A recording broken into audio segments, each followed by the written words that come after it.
시청자 여러분 안녕하십니까? 뉴스나인의 신동욱입니다. 국민의힘 혁신을 이끌 혁신위원들이 오늘 공개됐습니다. 혁신위 구성에서부터 진통이 적지 않았던 만큼 국민의힘 내부에서도 기대와 우려가 교차하는 게 사실입니다. 가장 큰 특징은 여성과 청년의 비중이 예상보다 훨씬 높았다는 것입니다. 인요한 위원장이 처음부터 말한 파격을 예고하는 신호탄일 수 있어서 국민의힘 내부 긴장도가 급격히 높아지고 있습니다. 오늘은 한송원 기자의 보도로 뉴스나인 시작하겠습니다. 13명으로 구성된 국민의힘 혁신위원회가 인선을 마무리하고 공식 출범했습니다. 인요한 위원장이 밝힌 인선 기준은 여성과 청년 그리고 외부 인사입니다. 여성, 또 젊은 연령, 우리가 이제 세대 교체를 해야 되는데 또 청년 뭐 이렇게 했습니다. 당하고 관계 없는 사람 외부 인사를 많이 배려를 했습니다. 혁신위원 가운데 40대 이하는 8명으로 평균 연령이 45.8세입니다. 여성 비율은 절반을 넘습니다. 인 위원장은 다양한 곳에서 추천을 받았다고 했지만 최종 결정은 자신이 직접 했다고 설명했습니다. 당 지도부도 일부 인사들을 추천했지만 반영되진 않은 것으로 알려졌습니다. 저는 원래 남 얘기를 잘 안 들어요. 성격이 그렇습니다. 소신껏 살아왔고. 광주 5.18 민주묘지 참배 약속을 재확인했고 이명박, 박근혜 전 대통령도 만나겠다고 했습니다. 당이 걱정할 정도의 강도 높은 쇄신도 예고했습니다. 우리 쪽 당에서도 좀 걱정을 많이 할 겁니다. 쓴 약을 꼭 먹어야 될 약을 조제해서 아주 여러분들이 시원하게 느낄 수 있도록. 통합과 희생, 다양성을 키워드로 내세운 인요한 혁신위의 공식 명칭은 국민과 함께 혁신위원회입니다. 혁신위는 내일 오후 첫 회의를 시작으로 공식 활동에 들어갑니다. TV조선 한송원입니다. 오늘 발표된 국민의힘 혁신위원들의 면면을 보면 일반인들에게는 잘 알려지지 않은 이름이 대부분입니다. 당내 인사로 서울의 지역구를 둔 당협위원장 3명이 합류한 것도 수도권을 중요하게 생각한다는 뜻으로 읽혔습니다. 비윤계 인사들이 끝까지 혁신위 참여를 거부한 것도 눈길이 가는 대목입니다. 이어서 정민진 기자가 보도합니다.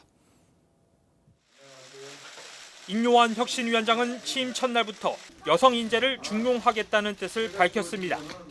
여성이 좀 많았으면 좋겠는데 그 개인 바람입니다. 실제로 인 위원장은 12명의 혁신위원 가운데 7명을 여성으로 채웠습니다. 미국에서 재무학 박사 학위를 딴 이젠마 경희대 국제대학 교수를 비롯해 치과 의사인 박소연 서울 아산병원 조교수 등이 포함됐습니다. 젊은 세대가 다수 포함된 것도 특징인데 23살 대학생 박우진 씨도 발탁됐습니다. 다만 소상공인 등 민생경제를 대표할 인사들은 포함되지 않았습니다. 회사나 뭐 여러 가지 때문에 정말 좋겠다고 생각하는 사람들이 거절을 했어요.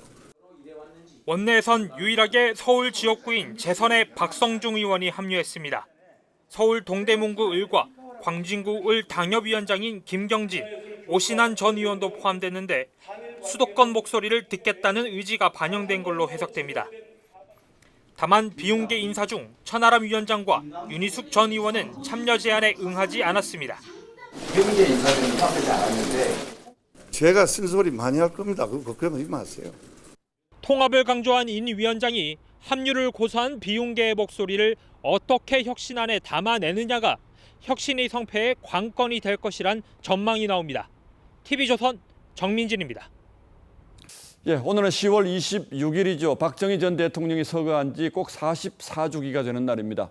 국립현충원에서 추도식이 열렸고 박근혜 전 대통령이 상경해 추도식에 참석했습니다. 그리고 중동 방문을 마치고 돌아온 윤석열 대통령이 곧바로 현충원을 찾아 박 전 대통령을 만났습니다. 그 분위기가 어땠을지요? 황선영 기자가 취재했습니다.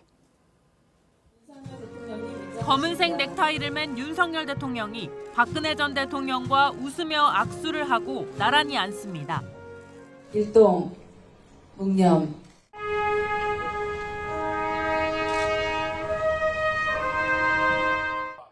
윤 대통령은 직접 쓴 추도사에서 박정희 전 대통령을 한강의 기적을 일군 위대한 지도자라고 했습니다. 우리는 박 대통령의 정신과 위협을 다시 새기고 이를 발판으로 다시 도약하는 대한민국을 만들어야 합니다.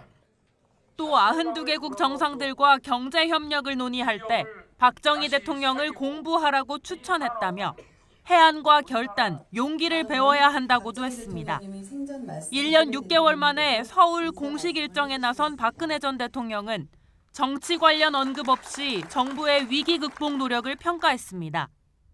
오늘 해외 순방에서 돌아오시자마자 곧바로 추도식에 참석해 주신 윤석열 대통령님께 심심한 사의를 표합니다. 두 전현직 대통령은 박 전 대통령 묘소에 올라 함께 참배하고 오솔길을 걸으며 따로 대화도 나눴습니다. 박 전 대통령이 순방은 잘 다녀오셨냐고 묻자 윤 대통령이 좋은 성과를 얻었다고 설명한 것으로 전해졌습니다.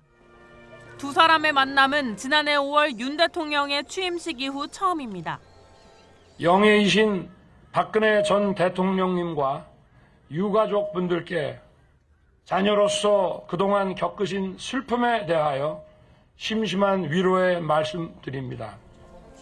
여권에선 총선을 6개월 앞두고 보수의 텃밭인 대구 경북 지역 지지율 하락을 염두에 둔 지지층 결집 행보란 해석이 나옵니다. TV조선 황선영입니다. 예, 앞서 전해드린 것처럼 국민의힘 혁신위가 위기를 구할 구원 투수가 될지 아니면 의미 없는 패전 처리 투수로 끝날지는 아무도 모를 일이죠. 일단 혁신위의 구성만 두고 앞으로의 행로를 예측해 보겠습니다. 여당 반장 최현식 기자 나와 있습니다. 자, 최 기자 어서 오십시오. 저는 일단 이게 뭐지 그런데 좀 신선하다 뭐 이 정도 느낌이었습니다. 네, 정치권의 시각도 그렇고 정치부 기자인 저도 그렇고 예. 좀 생소했던 건 맞습니다. 그동안 정치권과 교류가 적었던 외부 인사들이 상당수 포함됐기 때문인데요. 당내 인사들의 경우도 전현직 의원들을 제외하면 활동이 많지 않아 잘 알려지지 않은 인사들이 많습니다. 예, 뭐 혁신위 구성이 어려웠다는 얘기도 있습니다만 인 위원장은 이 구성에 대해서 어떻게 얘기하던가요? 그렇습니다. 인 위원장은 오늘 기초를 다지겠다는 말을 여러 차례 했습니다. 강서구 보궐선거 패배 이후 지적된 여당의 문제가 바로 수도권, 청년, 여성이 등을 돌렸다는 건데요. 인 위원장은 처음에 합류 제안을 거절했던 한 혁신위원에게 여당이 혁신해야 나라가 혁신한다. 날 믿고 참여해달라. 그냥 그런 구색 맞추기가 아니라는 말로 설득했다고 합니다. 시민의 눈, 청년, 여성의 눈으로 변화의 목소리를 내달라는 부탁이었던 겁니다. 예, 혁신위 활동은 앞으로 60일 시한이라고 하죠. 가장 먼저 어디에다 손을 댈까요? 기본적으로는 당의 기조나 정책 방향의 변화를 주문할 수 있을 것이고요. 무엇보다 내년 총선을 앞두고 공천 관련 룰이나 기준을 제안할 것인지가 최대 관심입니다. 예. 오늘 인 위원장은 공천과 관련해서 기초를 쌓는 일을 하겠다고 했는데요. 인 위원장이 강한 의지를 보이고 있다는 점에서 파격적인 공천 기준을 제안할 가능성도 있습니다. 김기현 대표는 혁신위가 공천룰까지 건드려도 막진 않을 입장이라고 합니다. 예, 그러니까 혁신위가 공천룰을 제시해도 그대로 받겠다. 이제 이 약속 지켜질지 이게 지금 관심이 큰 것 같은데 인 위원장이 처음부터 희생을 강조한 것도 뭐 그런 얘기겠죠. 일종의 공천 관련 부분. 네, 당내 인적 구성에 대한 문제와 연결짓지 않고 희생을 언급할 수는 없을 것 같은데요. 농담이었다고 했지만 낙동강 하류 세력의 이선 후퇴 발언만 보더라도 영남권 중진들의 용퇴나 수도권 출마 등을 제안할 가능성도 배제할 수 없습니다. 예, 그렇죠. 뭐 그게 없다면 결국 이 시점에서의 혁신이라는 것도 소위 안고 없는 찐빵 될 수밖에 없겠죠. 그리고 혁신위에 비윤계 인사들 이름이 많이 빠진 것도 이것도 좀 눈에 띄더군요. 네. 혁신위에 합류한 비윤계 인사로는 오신환 전 의원 정도를 꼽을 수 있는데요. 비윤계뿐만 아니라 당내 수도권 인사들도 상당수가 고사한 것으로 알려졌습니다. 그렇다 보니 일부 인사의 경우 당초 혁신 이미지와는 맞지 않다는 비판이 있는 것도 사실입니다. 예, 최현식 기자에게 다시 한번 물어볼 텐데 혁신위가 내놓을 이 혁신안을 당 지도부가 정말 가감없이 그대로 수용할 수 있을까요? 분위기 어떻습니까? 네, 제안을 받은 인사들이 합류를 거부하면서 들었던 이유는 과거의 경우 혁신안을 내놓더라도 대부분 지도부가 받아들이지 않을 걸 지적했다고 합니다. 예. 혁신위가 정식 기구가 아니어서 결국 결정권은 당대표와 최고위에 있기 때문인데요. 혁신위가 국민 눈높이에 맞는 쇄신안을 내놓더라도 지도부가 이걸 전향적으로 수용할 것인지에 따라 혁신위의 성패가 결정될 것으로 보입니다. 예, 특히 이제 공천 문제가 앞으로 걸려 있기 때문에 공천 관련해서 파격적인 안을 내놓을 때 당 지도부가 이걸 어떻게 수용할 것인가 이게 가장 큰 관건이겠죠, 결국. 예, 최현식 기자 잘 들었습니다. 민주당은 이재명 대표 복귀 이후에 평온한 분위기를 이어가고 있습니다. 적어도 겉으로 보기엔 그렇습니다. 이 대표 역시 갈등 봉합을 위해서 연일 통합을 외치고 있습니다. 하지만 비명계 의원들에 대한 강성 지지자들의 공격이 테러 수준이라는 비판과 함께 이 대표가 이런 상황을 방치하고 있다는 내부 불만도 커지고 있습니다. 신유만 기자가 취재했습니다. 민주당 이재명 대표가 전 현직 원내대표 9명과 도시락 간담회를 열고 단결을 강조했습니다. 분열은 필패이고 단결은 필승이라는 각오로 저부터 솔선수범하고 앞장서겠습니다. 하지만 오찬이 비공개로 전환되자 강성 지지층의 비명계 공격에 이 대표가 뒷짐만 지고 있다는 비판이 나온 것으로 전해졌습니다. 비명계인 홍영표 전 원내대표는 비명계 의원들에 대한 테러 수준에 가까운 강성 당원들의 공격을 방치해선 안 된다고 지적했는데 이 대표는 별다른 답을 하지 않은 것으로 알려졌습니다. 앞서 이 대표는 자신에 대한 구속영장이 기각된 뒤 체포동의안에 가결표를 던진 비명계에 대해 왈가왈부 말라고 말했지만 비명계에 대한 친명계와 강성당원의 공격은 사그라들지 않고 있습니다. 왈가왈부는 가부를 말하지 말자. 지금은 국민들의 삶이 더 고단하니 잠시 미뤄두자. 이런 거고요. 총선을 앞두고 누가 당대표하고 각을 세우는 대한민국 정치인이 이렇게 소신 있는 기질이 별로 없습니다. 비명계는 이 대표가 강성당원의 행동을 수수방관한다고 비판했습니다. 포용하는 것처럼 하면서 시간은 우리 편이고 고사작전하는 건지 뭔지 모르겠어요. 이 대표는 이르면 내일 지명직 최고위원을 선임할 예정인데 친명계를 중용할 경우 비명계의 반발은 더욱 거세질 전망입니다. TV조선 신유만입니다. 문재인 정부 당시 통계청과 민간의 집값 통계에 많은 차이가 나면서 통계 조작 의혹이 있었고 국가 채무 비율을 둘러싼 논란도 이어졌습니다. 관련해서 감사원이 최근 홍남기 전 부총리를 불러서 조사했다는 보도를 며칠 전 해드린 바 있는데 저희 추가 취재 결과 당시 기재부가 국가 채무 비율 전망치를 거의 절반으로 뚝 잘라 발표한 정황도 확인됐습니다. 오연주 기자가 보도합니다. 지난 2020년 경제학 박사 출신인 윤희숙 의원은 국회 국정감사에서 홍남기 경제부총리에게 정부가 발표한 국가 채무 비율 전망이 지나치게 낙관적이라고 지적했습니다. 나보는 158% 2060년에 그 기재부 수치는 2060년 수치가 81%예요. 왜 저런 차이가 나타나고 계신지 인지하고 계십니까? 예. 정부는 총기출 증가율을 경상성장률 수준으로 갈 것이라고 전제를 했고 실제로 당시 국회 예산정책처는 2060년 국내 총생산 GDP 대비 국가 채무 비율을 158%로 전망했습니다. 하지만 당시 기재부가 내놨던 전망치는 64에서 81%로 2분의 1가량 적었습니다. 두 전망치의 차이는 사회 간접 자본 등 정부가 정책에 따라 조절할 수 있는 재량 지출 수치가 달랐기 때문입니다. 기재부는 예산정책처가 잡은 재량 지출 비율보다 절반 정도 낮게 잡아 부채 비율도 낮아진 겁니다. 국회 예산정책처 관계자는 당시 기재부가 잡은 재량 지출 수준은 공무원 인건비와 국방비를 제외하고는 다른 지출이 없어야 가능한 것이라고 지적했습니다. 감사원은 당시 기재부가 국가 지출 전망을 사실상 불가능한 수준까지 낮춰 나라빚 규모를 절반 이상 축소한 것으로 판단하고 있습니다. 하지만 민주당은 채무 비율 전망은 해석의 영역이라며 과도한 감사라고 지적했습니다. 이건 좀 해석의 영역이고 논쟁의 영역이지 과연 이런 것까지 감사원이 다 들여다볼 필요가 있는가. TV조선 오현주입니다. 경찰이 청담동 술자리 의혹을 제기한 민주당 김의겸 의원의 면책 특권을 인정해서 불송치를 결정하면서 국회의원의 면책 특권을 어디까지 허용해야 하는지 다시 논란에 불이 붙었습니다. 그래서 저희도 다시 한번 따져보겠습니다. 자, 홍영 기자, 김의겸 의원이 제기한 의혹이 이것 말고도 여러 가지가 있는데 상당수는 근거가 없는 것으로 확인이 됐죠. 네, 크고 작은 건이 많은데요. 당 대변인 시절에는 주한 EU 대사가 윤석열 정부를 비판했다고 했다가 거짓으로 드러났고 이 당무위가 이재명 대표 당직 유지를 만장일치로 찬성했다고 했다가 비명계의 반발을 사서 결국 대변인직에서 물러났습니다. 예. 최근에는 이재명 대표 영장 전담 판사가 한동훈 장관과 대학 동기라고 주장했는데 역시 사실이 아니었습니다.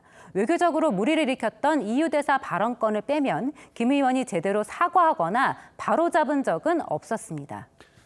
일반인이 이렇게 한다면 큰일 날 수도 있는데 국회의원은 전혀 책임질 필요가 없는 모양이죠. 네, 그래서 형평성 논란도 나옵니다. 김 의원과 함께 고소고발당한 유튜브 매체 대표는 검찰에 송치됐습니다. 김 의원은 국회에서 직무상 한 발언은 책임지지 않는다는 이 헌법상 특권 때문에 책임을 피했지만 일반인이었다면 달랐을 겁니다.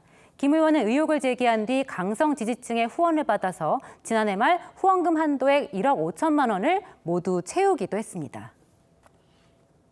의정 활동과 연결돼 있는 경우에 있어서는 사적인 자리가 아니면 적용하는데 논란이 있을 수밖에 없어요. 그러다 보니까 국회의원들이 교묘하게 그런 것을 이용해가지고 면책 특권을 오남용하는 경우가 많습니다.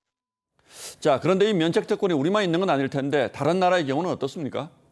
네, 우리나라와 달리 일부 나라들은 이 면책 특권에 단서 조항을 두고 있습니다. 독일 의회에서는 이 비방을 위한 모욕은 자체 징계뿐 아니라 형사 책임도 질 수 있습니다. 일본에서도 허위사실로 개인의 명예를 훼손하는 행위는 면책되지 않는다는 판례가 있습니다. 미국 연방대법원은 같은 명예훼손 발언이라도 의회 밖에서 출판하면 처벌받는데요. 하지만 우리는 보도자료나 유권자에게 보내는 소식지까지도 폭넓게 면제해주고 있습니다. 예, 뭐 필요한 제도이긴 합니다만 우리나라도 이제 시대에 맞게 좀 손을 볼 필요는 있지 않겠습니까? 네, 이재명 대표도 대선 후보 시절 국민의힘 김용판 의원이 국정감사장에서 조폭 연루설을 제기하자 명백한 범죄 행위라면서 면책 특권을 없애자고 주장했었는데요. 이 최소한의 검증 노력도 하지 않은 의원에게는 불이익을 주는 등 이 국회의 자정 노력이 필요하다는 지적이 나옵니다.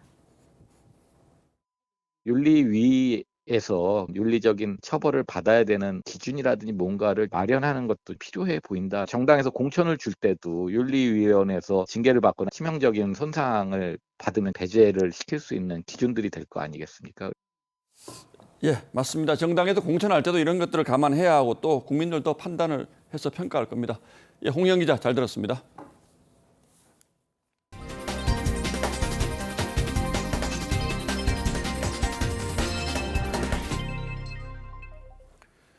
정부가 앞으로 한 달 안에 각 대학들이 원하는 의대 신입생 정원 규모를 파악하기로 했습니다. 적어도 연말까지는 정원 규모를 확정한다는 게 정부의 계획이죠. 문제는 의사협회와의 입장차가 아직 상당하다는 점입니다. 저희 역시 양쪽이 생각하는 대체적인 규모는 파악을 하고 있습니다만 지금으로서는 협상의 변동성이 워낙 커서 그 수치를 구체적으로 제시하기는 조심스러운 상황입니다. 차정성 기자가 취재했습니다. 정부가 의대 정원 확대 방침을 발표한 뒤 처음 열린 의정협의체.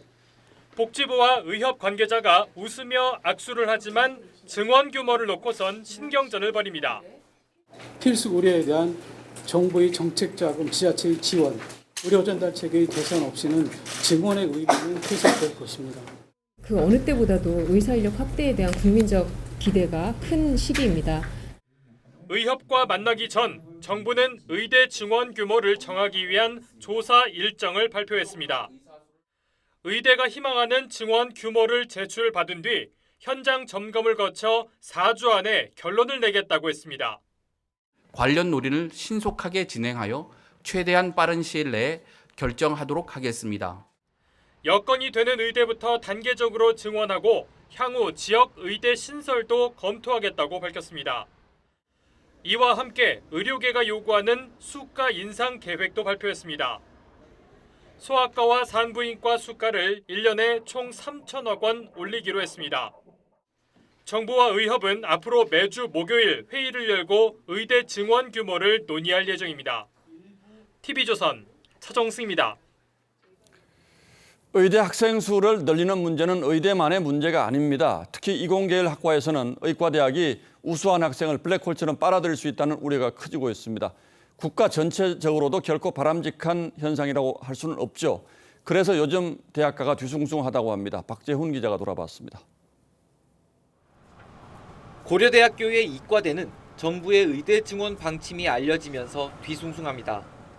공대에서도 의대 재수 반수 많이 하고요. 뭐 지금 주변 친구들에서 많이 가 있는 사람도 있고.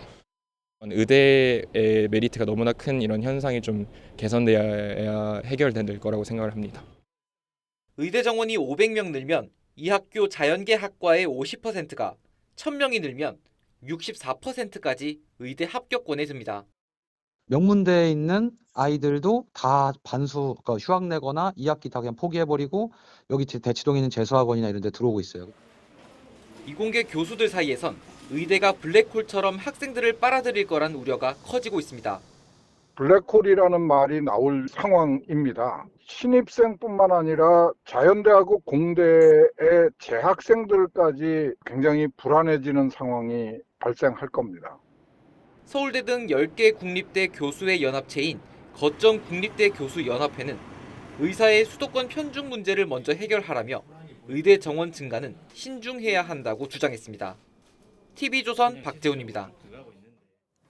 이스라엘의 탱크와 보병부대가 하마스의 근거지인 가자지구로 진입해서 개전 이후 최대 규모의 심야 공격을 벌였습니다. 이 하마스의 기반시설과 지상무기 진지를 표적 공격한 뒤 철수했는데 전면적인 지상전 돌입을 앞둔 전초전 성격으로 보입니다. 김자민 기자입니다. 새벽 시간 불도저가 가자지구 장벽을 뚫고 이스라엘군 탱크가 줄줄이 진격합니다. 이어 곳곳에서 화염이 터져 나옵니다. 전쟁 3주간의 가자 침투 작전 중 가장 큰 규모입니다. 이스라엘군은 다수의 테러 분자와 하마스 진지를 표적 공격한 뒤 철수했다고 밝혔습니다. 다음 단계의 전투를 위한 준비로서 작전을 벌였다고도 했는데 사실상 전면적인 지상전 돌입 수순이란 뜻으로 풀이됩니다. 웰시는 이스라엘군이 좁은 거리와 지하 터널로 이뤄진 가자지구 축소판을 만들어 지상전을 훈련 중이라고 보도했습니다. במקביל אנחנו נערכים לכניסה קרקעית. אני לא אפרט מתי, איך, כמה. 이스라엘군은 연이틀 가자지구 내 숨은 연료 창고를 공개하기도 했는데 연료 부족으로 병원 운영이 어렵다는 하마스의 주장을 반박했습니다.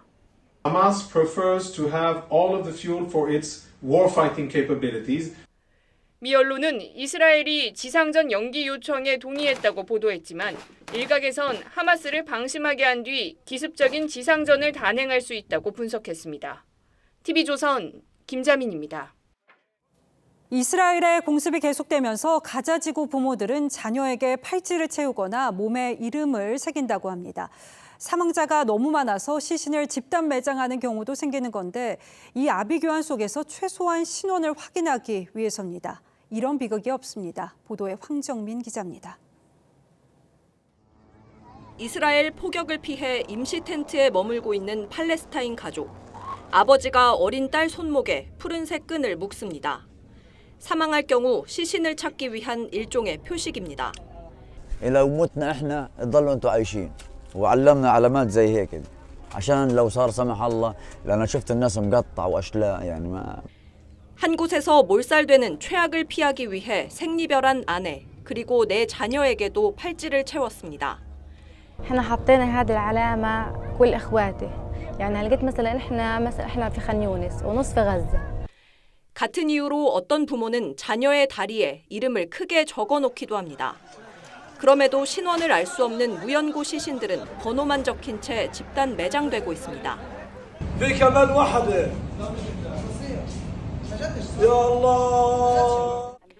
분쟁 상황을 보도하던 알자지라 소속 기자가 숨진 아내와 자녀들을 발견하고 오열하는 모습이 생중계되기도 했습니다.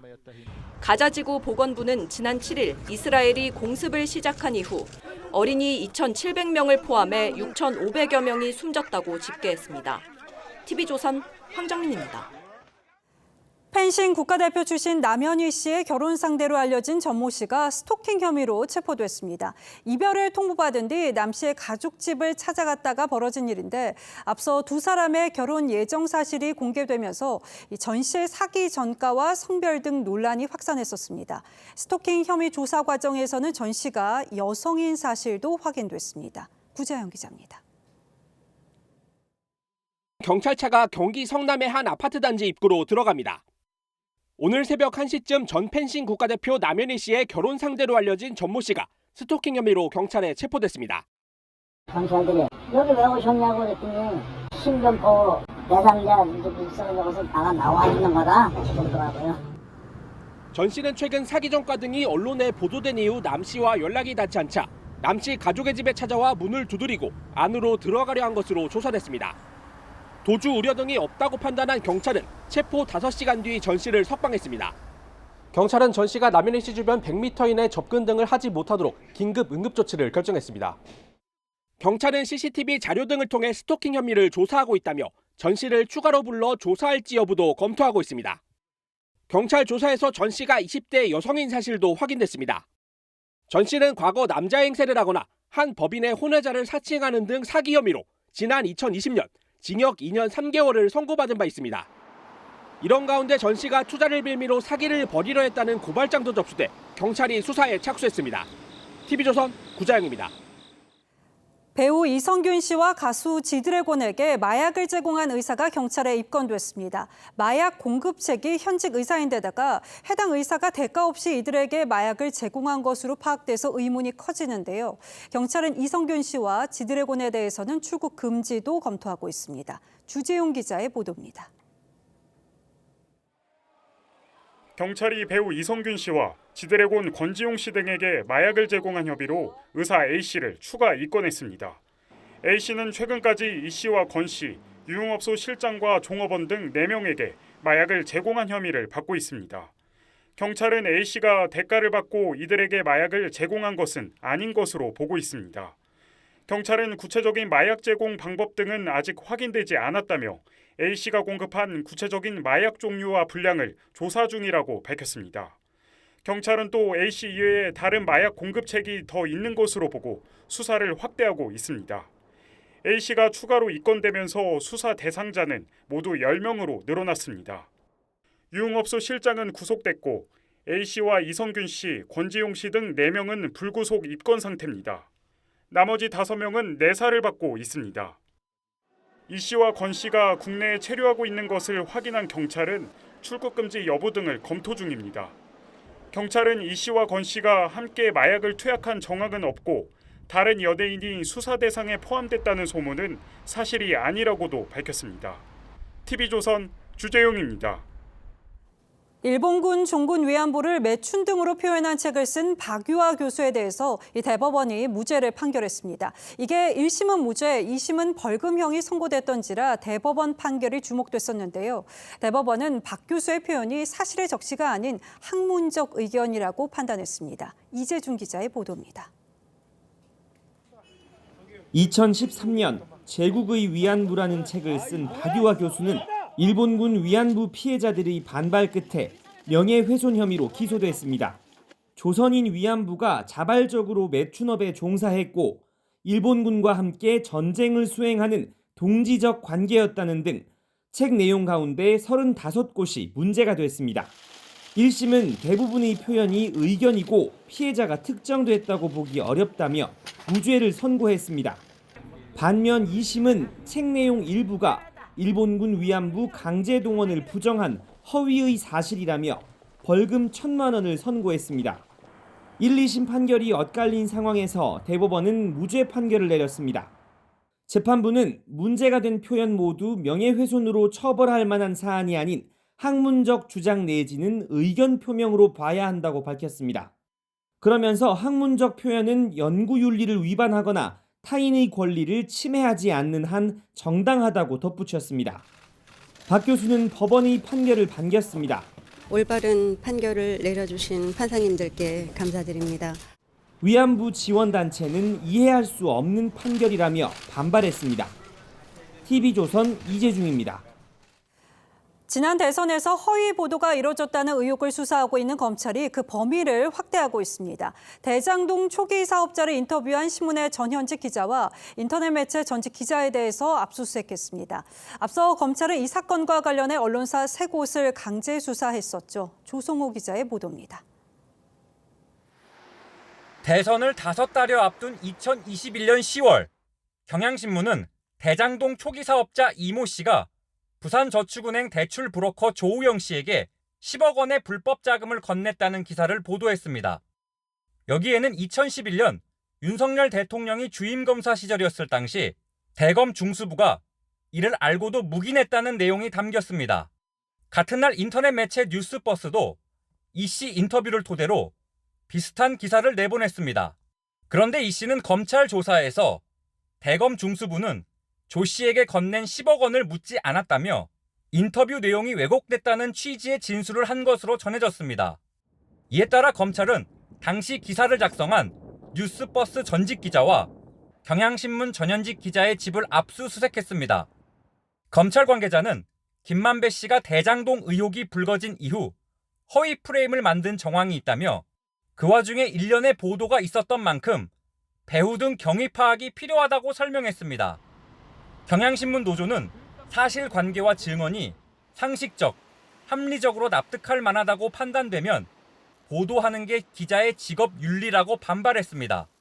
뉴스버스 측도 객관적 자료를 토대로 기사를 작성했고 인터뷰를 왜곡하지 않았다고 밝혔습니다.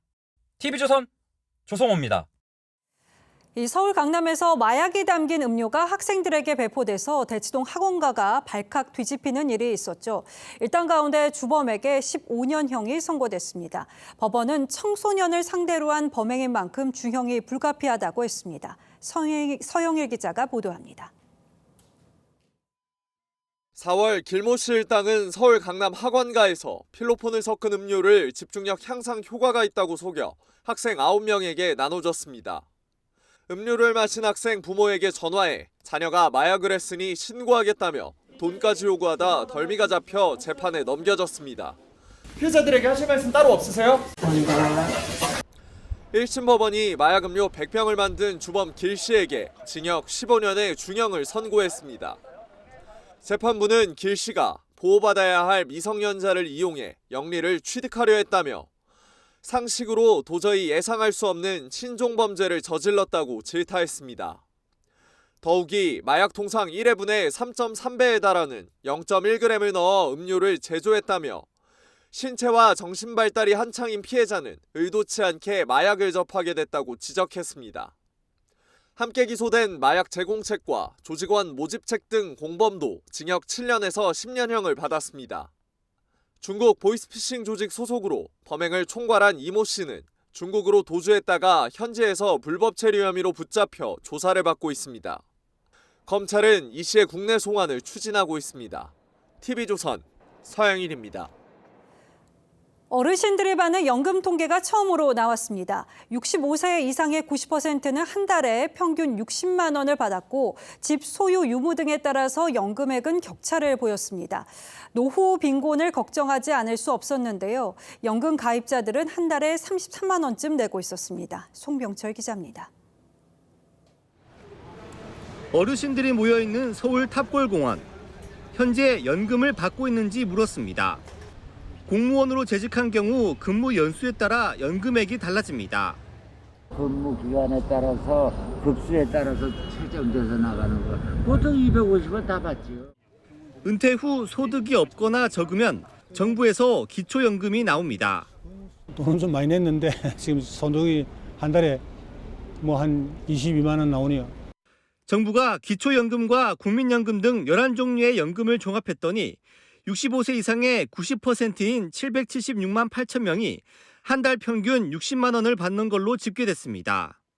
사회 안전망 강화로 수급률도 90%를 넘겼고 금액도 42만 원에서 매년 늘었지만 여전히 가난한 노후를 벗어나기엔 부족한 수준입니다. 또 연금의 빈부 격차도 확인됐습니다. 주택 소유자는 한 달 평균 76만 원을 받는 반면 무주택자는 47만 원을 받았습니다. 정부는 은퇴 계층은 물론 젊은 층의 노후 준비를 점검한 것에 의미를 두고 있습니다. 현 노인 세대의 연금 수급 여부와 수준뿐 아니라 미래 노후 소득을 준비하는 청장년 세대의 연금 가입 현황을 파악할 수 있는 통계입니다. 현재 18세에서 59세 인구는 한 달에 연금으로 평균 32만 9천 원을 내는 걸로 조사됐습니다. TV조선 송병철입니다. 이맘때 먹기 좋은 과일 중 하나가 사과일 텐데요. 기상재해로 사과 가격이 1년 사이에 3.5배 뛰었습니다. 급기야 현재 우리나라 사과 가격이 전 세계에서 가장 비싸다고 합니다. 보통 과일 가격은 명절 등 대목이 지나면 가격이 꺾이기 마련이어서 곧 가격이 내려가지 않을까 기대를 해봅니다만 이번에는 다를 거라는 전망이 나옵니다. 지선우 기자가 취재했습니다. 서울의 한 청과물 도매시장. 제철을 맞은 사과가 진열돼 있지만 막상 사가는 사람은 많지 않습니다. 사과 평소에 많이 드세요? 예, 계속 먹는데 올해는 비싸가지고 얼른 마음대로 못 사 먹죠. 여긴 좀 쌀까 하고 일로 나와봤어요. 지난해 10kg에 18,000원대에 팔리던 경매시장 사과 가격은 올해 63,000원으로 3.5배 뛰었습니다. 봄철 냉해와 여름철 집중호우에 이은 무더위로 병충해가 돌면서 수확량이 줄었기 때문입니다. 착황이 안 좋아서 그렇죠. 봄에 추워서 냉해 입어가지고 꽃이 다 떨어서 열매를 맺지 못해서 저장 들어가면 더 올라가죠. 현재 우리나라 사과 가격은 1kg당 6.57달러로 전 세계에서 가장 비쌉니다. 미국, 일본은 물론이고 물가가 비싸기로 유명한 스위스보다도 가격이 높습니다. 더욱이 사과는 배, 단감 등과 함께 수입 금지 품목이어서 해외에서 들여와 공급을 늘릴 수도 없습니다. 가격이 뭐 크게 지금보다 떨어지거나 그러기는 어려울 거예요. 내년에 이제 수확기 전까지는 어쩔 수 없을 거예요. 정부는 사과 계약 재배 물량 중 15,000톤을 조기 출하하고 흠집이 있지만 맛에는 큰 차이가 없는 사과 소비 활성화도 적극 추진한다는 계획입니다. TV조선 지선호입니다. 올 초 정부는 우리 경제가 상저하고 즉 상반기에는 저조하지만 하반기부터 회복될 거란 전망을 했습니다. 성장률 전망치도 이 상저하고 기대를 반영한 게 물론이고요. 그런데 이 전망이 틀렸다는 게 수치로 확인되고 있습니다. 지난달까지 3분기 연속 0%대의 성장률을 기록하면서 구조적인 저성장의 늪으로 빠져드는 것 아니냐는 우려가 점차 커지고 있습니다. 송무빈 기자가 취재했습니다. 작업이 한창인 컨테이너 터미널. 지난달 인천항에서는 9월 기준으로 역대 최대인 30만 대 이상의 컨테이너를 처리했습니다. 현재 컨테이너 물동량은 전에 비해서 지속적으로 증가하고 있는 추세입니다. 한국 경제가 지난 3분기에 0.6% 성장했습니다. 반도체와 기계 장비가 주축이 된 수출이 수입을 간신히 앞지르면서 역성장은 면했습니다. 하지만 안심하기엔 이릅니다. 3분기 연속 0%대 저성장인데다 고금리, 고물가, 고환율, 고유가 등 사고 현상이 우리 경제를 짓누르고 있기 때문입니다. 가계부채는 역대급으로 치솟아 우리 경제의 뇌관으로 떠올랐고 경기 침체에 따른 부동산 PF발 부실도 언제 터질지 모르는 시한폭탄이 됐습니다. 중동 정세 악화와 미국 국채금리 급등 등 악재로 신음하던 코스피는 9개월 만에 2,300선마저 무너졌고 원달러 환율도 하루새 10원 넘게 뛰며 1,360원으로 장을 마쳤습니다. 정부는 하반기에는 경기가 반등할 거라는 상저하고를 기대하고 있지만 쉽지 않다는 분석입니다. 또 틀렸죠, 상저하고. 금리를 올리자니 경기가 죽을 것 같고 낮추고 싶지만은 그럼 이제 미국이랑 너무 이자 격차가 나니까 어려운 지경에 지금 있다고 봐요. 한국의 잠재 성장률이 1%대라는 충격적인 진단까지 나온 가운데 저성장이 고착화되지 않도록 총력을 쏟아야 한다는 목소리가 커집니다. TV조선 송무빈입니다. 그나마 이제 기댈 곳은 효자 수출 품목들의 선전밖에는 없을 듯합니다. 다행히 반도체가 긴 불황의 터널을 빠져나오는 조짐을 보이고 있는데 그동안 잘 나가던 배터리가 또 말썽입니다. 그 이유는 어디에 있는지 박상현 기자가 분석하겠습니다. SK하이닉스가 3분기 1조 7,920억 원의 적자를 기록했습니다. 하지만 디램 부분이 흑자 전환에 성공하며 2분기 대비 적자 폭을 1조 원 이상 줄였습니다. 업계에선 반도체 경기 반등의 신호라고 평가합니다. 메모리 산업은 극심했던 다운턴을 지나 본격적인 회복세로 접어들었다고 판단됩니다. 반면 성장세를 거듭해온 배터리 업계는 침체 신호가 나타나고 있습니다. LG 에너지 솔루션이 3분기 7,312억 원의 영업이익을 내며 분기 최대치를 기록했지만 주가는 실적 발표 이후 이틀 동안 10% 넘게 빠졌습니다. 글로벌 경기 침체와 고금리 등으로 전기차 수요가 급감하며 시장에선 배터리 업계 업황을 불안하게 바라보는 겁니다. 높은 전기차 침투율로 인해서 성장 속도가 다소 둔화되는 등 주요 지역별로 일시적인 수요의 변동성은 높아진 것이 사실입니다. 미국 GM 등 전기차 업체들이 생산 목표치를 낮추고 있고 중국 업체들의 저가 공세도 부담입니다. 배터리에 대한 공급에 있어서 너무 과잉 공급 문제, 또 중국에서 배터리를 너무 과잉 공급 해서 지금 생산을 이미 해놨기 때문에 반도체 경기가 본격적으로 회복되기도 전에 효자노릇을 내온 배터리 경기가 꺾일 조짐을 보이면서 우리 경제 불확실성도 커지고 있습니다. TV조선 박상현입니다. 미국에서 빈번하게 총기 사건이 발생하고 있는데요. 최악의 참사가 될 정도의 사건이 발생했습니다. 미 동부 메인주에 있는 소도시에서 한 남성의 무차별 총격으로 최소 22명이 사망하고 수십 명이 다쳤습니다. 경찰은 40대 용의자를 쫓고 있고 주민에게는 대피령을 내렸습니다. 최원희 기자입니다. 사람들이 볼링장에서 뛰쳐나옵니다. 경찰차가 사이렌을 울리며 이동합니다. 미 동부 최북단 메인주 루이스턴의 볼링장과 인근 음식점에서 한 남성이 잇따라 소총을 난사했습니다. 루이스턴은 인구 4만 명이 안 되는 소도시인데 현재까지 최소 22명이 숨지고 수십 명이 다친 것으로 전해졌습니다. There was a loud pop. Thought it was a balloon. I had my back turned to the door, and as soon as I turned and saw that it was not a balloon, he was holding a weapon. I just booked it down the lane. 경찰은 40세 백인 남성 로버트 카드를 쫓고 있습니다. 카드는 미 육군 예비군 소속의 총기 교관으로 올 여름 정신건강 문제로 치료시설에도 머문 걸로 전해졌습니다. 현지 당국은 카드가 무장한 채로 도주해 추가 범행이 우려된다며 주민들에게 외출 자제를 당부했습니다. 학교 수업도 잇따라 취소됐습니다. If people see him, they should not approach Card or make contact with him in any way. 바이든 대통령도 메인 주지사와 통화해 지원을 약속했습니다. 22명 사망이 맞다면 지난 2019년 23명이 숨졌던 텍사스주 월마트 총기 난사 이후 가장 큰 희생이 될 걸로 보입니다. TV조선 최원입니다.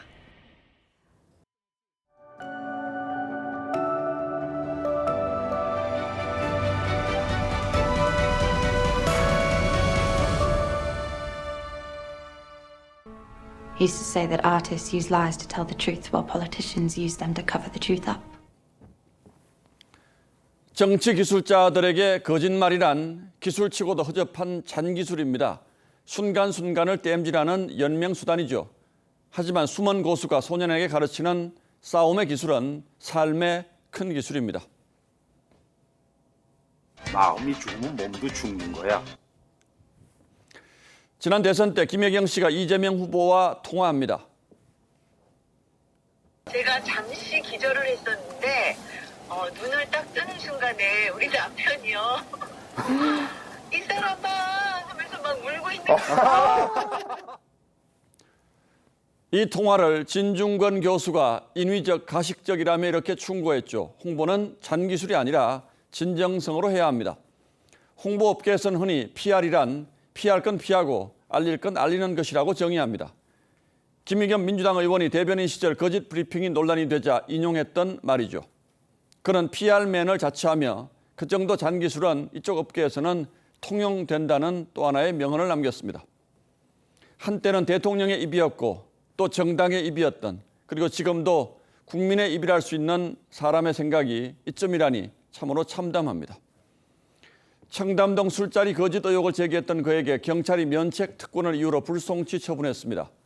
그가 협업관계라고 했던 유튜브 매체 대표는 물론 명예훼손 혐의로 송치했죠. 그가 다시 그날로 돌아가도 같은 질문을 안 할 수 없다고 큰소리친 것도 다 믿는 구석이 있었던 겁니다. 그는 다른 가짜뉴스에 대해서도 책임을 지기는커녕 제대로 사과하지 않았습니다. 그런 그가 청와대 대변인 때는 같은 입으로 다른 말을 했죠. 국회의원이 그 직위를 이용해 대통령 가족에 대해 근거 없는 음해성 허위 사실을 유포하는 것에 대해 개탄을 금치 못합니다. 바른 정치인이라면 창피해서 얼굴 못 들 일이죠. 아무리 세상이 요지경이라지만 먹고 사는 방법도 참 가지가지입니다. 하긴 이 대표도 이렇게 공언해 놓고 불체포 특권을 한껏 활용했으니 말해 무엇하겠습니까? 의원들의 면책 특권, 불체포 특권 너무 과하다. 특권 내려놓게 해야 된다는 제 입장이고요. 100% 찬성하고요. 미국 상원의 7선 원로 로버트 버더 의원이 운전을 하다가 한국 교민의 차를 들이받았습니다. 그는 연행됐다가 면책 특권에 따라서 석방됐죠. 하지만 스스로 교통법규 위반 재판에 나가서 붐비는 법정 의자에서 차례를 기다렸습니다. 달변으로 이름난 그가 법정에서 한 말은 딱 한마디였습니다. 이의 없습니다. 업계 잔기술을 부리느라 바쁜 분들에게 먼저 인간이 되라는 큰 기술의 가르침입니다만 어차피 이런 말 하는 제 입만 아프고 말터이죠. 10월 26일 앵커의 시선은 잔기술로 먹고 산다 였습니다.